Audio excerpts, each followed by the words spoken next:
Ia ser muito repetitivo falar duas vezes do mesmo assunto, com basicamente os mesmos slides, porque seria o mesmo consenso. Então, eu conversei com o Felipe, e a gente tinha feito uma revisão recente, faz uma semana ou duas, e a gente atualizou agora com os dados do estudo Amaros, que é um assunto bastante pertinente hoje, que é o que fazer em casos de linfonodo sentinela positivo.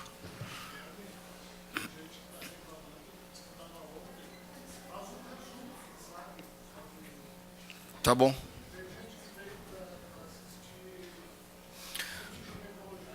Eu mostro na segunda parte, ou depois da discussão, tá bom? Mas é uma coisa bem rápida, TH. Então, o que a gente vai fazer em linfonodo sentinela positivo? Halsted, em 1894, descreveu o primeiro tratamento efetivo do câncer de mama, que era a mastectomia radical. Ele acreditava que o câncer se disseminava através dos vasos linfáticos para a corrente sanguínea. Graças a isso, se preconizou o tratamento do câncer de mama com a cirurgia axilar. De lá para cá, a gente quase não evoluiu nesse campo, a gente teve uma grande evolução na década de 90, com o advento do linfonodo sentinela. E quais são os possíveis benefícios da cirurgia axilar? Melhora no prognóstico global do câncer, definição do tratamento adjuvante que essa paciente vai fazer e, finalmente, o controle local para evitar recidivas axilares. Qual que é o impacto na sobrevida? Esvaziar a axila, fazer uma cirurgia axilar, mesmo em caso de linfonodos positivos, muda o prognóstico dessas pacientes? Então, se a gente for ver outros estudos com carcinomas que não de mama, você vê que não tem benefício a retirada ou não dos linfonodos. Alguns defensores do esvaziamento axilar citam sempre essa meta-análise. Essa meta-análise foi publicada em 99 por OR e mostrava que realmente tinha um benefício no prognóstico você fazer o esvaziamento axilar.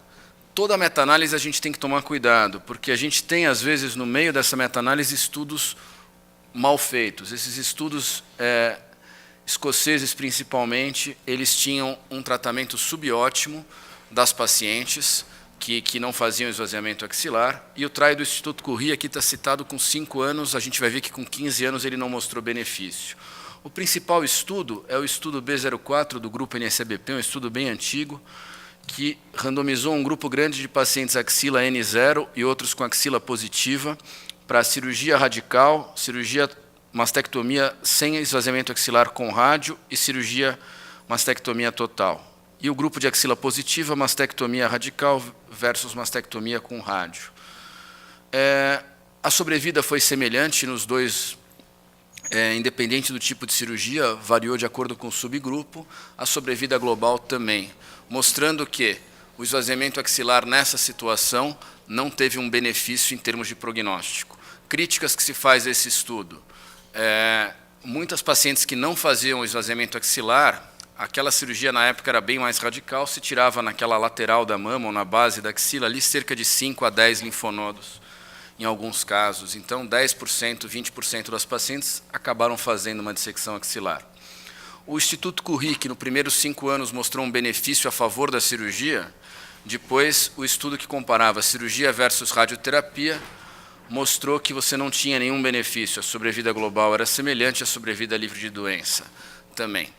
E o tratamento? Faz diferença eu saber se a axila é positiva para o tratamento ou não?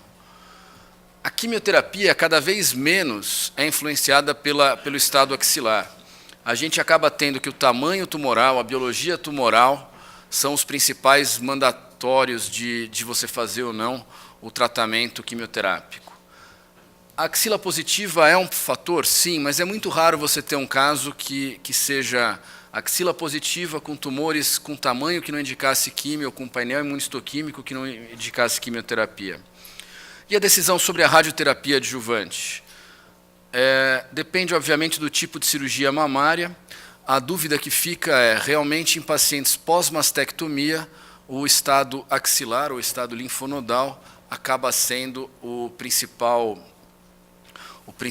mandatário de você fazer ou não radioterapia pós-mastectomia. O estudo Amaros, que foi publicado agora, em 2010, eles tinham soltado uns dados parciais mostrando que o fato de você fazer ou não a cirurgia axilar não mudava a adjuvância. Você vê que os grupos têm mais ou menos a mesma porcentagem de químio ou de hormonioterapia. Tá, então ele não faz tanto impacto na sobrevida global, não faz tanto impacto na indicação de tratamento adjuvante. O que sobra? E o controle local? O estudo do B04, que não esvaziou a axila e não fez radioterapia, era esperado 40% de axila positiva. Durante 25 anos de acompanhamento, das 51 mulheres tiveram recidiva axilar, ou manifestação da doença axilar. 10 depois de 3 anos, depois mais 6, depois mais 4. Tardia, você quase não teve recidiva axilar. O total foi 18% contra 40% esperado. Isso daqui era paciente que não fez nada de tratamento, não fez químio, não fez rádio, não fez hormônio. E todas quase foram operáveis, ou seja, esse mito que a recidiva axilar é algo muito difícil de se tratar, já praticamente não existe. O trial do Instituto Curie também mostrou recidivas axilares semelhantes. Outros estudos europeus com pacientes acima de 65 anos mostraram que a recidiva axilar foi semelhante também e a sobrevida independente de você fazer o esvaziamento ou não. Aqui é um dado, só para mostrar, uma meta-análise de todos os estudos iniciais de linfonodo sentinela. Você tem que aqui a taxa de falso negativo era de 7% em média nesses estudos iniciais de linfonodo sentinela. Ou seja, para cada 100 pacientes que eu fazia o sentinela, estava negativo, eu não esvaziava a axila, eu deixei 7 casos de algum linfonodo a mais comprometido naquela axila. Eu esperaria, com o segmento, 7 casos de recidiva axilar. Todos os dados de recidiva axilar pós-LS negativo mostram recidivas muito menores do que 1%. Alguns casos com 0,05, 0,3, são realmente eventos raros. Então, a pergunta que eu queria fazer é o seguinte, não é quando não dissecar a axila, quando sim eu preciso dissecar a axila e quando sim eu preciso fazer. Formalmente, toda axila clinicamente positiva eu tenho que fazer a cirurgia. Em axilas clinicamente negativas, que eu tenho um PAF positivo, micrometástase ou macrometástase, eu também estou orientado a fazer axila hoje. Mas as células tumorais isoladas eu não preciso já fazer o esvaziamento. Isso é o que qualquer guideline, qualquer diretriz vai nos dizer hoje em dia. Então, célula tumoral isolada eu não preciso fazer o esvaziamento. Por quê?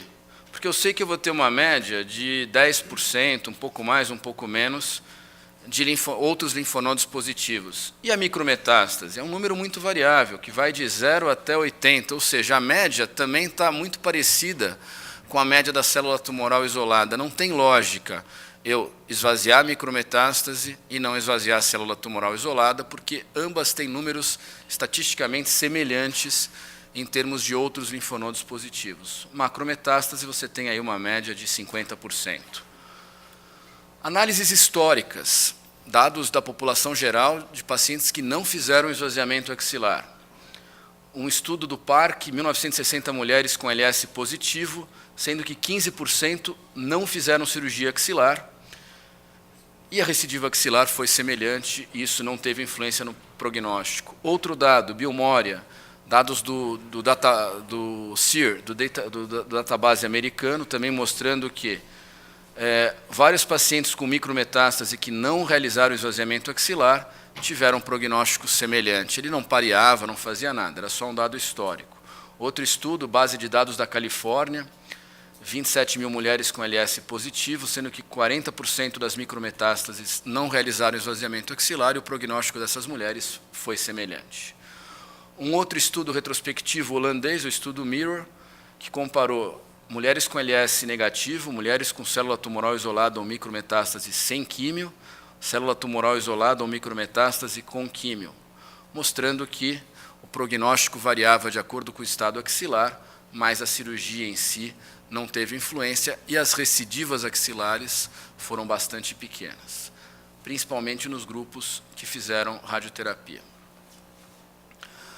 Há uns anos atrás, há uns 2, 3 anos, saiu esse estudo americano chamado ACOSOG. O ACOSOG é um estudo prospectivo randomizado que se propôs a randomizar um número de mais ou menos 1.500, depois eles precisavam aumentar esse número, eles não conseguiam, porque o número de eventos era muito baixo, e os critérios de inclusão eram tumores de até 5 centímetros, com LS positivo, que faziam cirurgia conservadora ou radioterapia. Eles excluíram casos de 3 ou mais linfonodos positivos, axila clinicamente positiva ou terapia neoadjuvante prévia. O ACOSOG não randomizou o número necessário de pacientes. Estatisticamente, eles tinham planejado algo em torno de 1.500, com o número de eventos que foi baixo, eles precisariam 2.000 e alguma coisa, e eles randomizaram 890 pacientes, é um estudo que ele tem um número subótimo. 420 fizeram esvaziamento axilar e 436 não fizeram esvaziamento. Notem que teve algumas pacientes do grupo que fizeram o esvaziamento axilar que acabaram tendo mais de 4 linfonodos e eles não retiraram. O que o ACOSOG mostrou de tão importante? Que a sobrevida global foi semelhante, a sobrevida livre de doença foi semelhante e a recidiva axilar foi estatisticamente igual também. Apesar desse número ser mais ou menos o dobro do que o número do grupo que fez o esvaziamento axilar, você tem que isso estatisticamente era a mesma coisa, ou seja, eu não precisava esvaziar a axila em casos de LS positivo, tumores até 5 centímetros que tinham feito cirurgia conservadora mais radioterapia. Esse estudo tem muitos defeitos, os principais defeitos são o baixo recrutamento, dados incompletos em várias análises que eles fizeram, 11% você não tinha um número de LS positivos, alguns casos sem receptores, sem tamanho da metástase linfonodal, com linfonodos negativos. A radioterapia era heterogênea, porque eram vários grupos, então resta uma dúvida, será que eles irradiaram ou não a base da axila nos casos que não tinham feito cirurgia? Mas é o estudo que a gente tem mais impactante sobre esse assunto. Há alguns meses saiu um estudo holandês, que é o AMAROS. O AMAROS era muito parecido com o ACOSOG Z11. A única diferença é que ele randomizou pacientes entre cirurgia ou radioterapia axilar. Ele não fazia observação. Mas olha a comparação, aqui os critérios de inclusão do estudo AMAROS, de exclusão do estudo AMAROS, inclusão do ACOSOG, exclusão do ACOSOG. Vocês veem que os critérios de inclusão e exclusão são praticamente os mesmos, exceto para a cirurgia, que como eles iam fazer a radioterapia na axila, eles aceitavam pacientes, independente de fazerem ou não radioterapia mamária, e poderiam ter feito mastectomia. Eles randomizaram um número significante de pacientes, era dentro do que eles precisavam. Os resultados, a maioria das pacientes fez cirurgia conservadora. A maioria das pacientes tinha uma média de 2 linfonodos, no máximo até 3 linfonodos sentinelas removidos. Os casos de positivo, a maioria eram macrometástases. O grupo que fez o esvaziamento, em média, tinha 15 linfonodos retirados, sendo que 25% tinham 1 a 3 linfonodos positivos e 4 ou mais tinham mais de 8% de linfonodos positivos. O AMAROS mostrou recidivas axilares semelhantes, ou seja, não fazia diferença irradiar ou fazer a cirurgia. Recidiva livre de doença e sobrevida global também semelhantes. E o mais interessante do AMAROS, isso daqui é o grupo que fez a cirurgia, isso daqui é o grupo que fez radioterapia, melhor, aqui é o grupo que fez a cirurgia, aqui é o grupo que fez a radioterapia. Faltou aparecer aqui, mas aqui é limitação de movimento do braço, aqui é linfedema.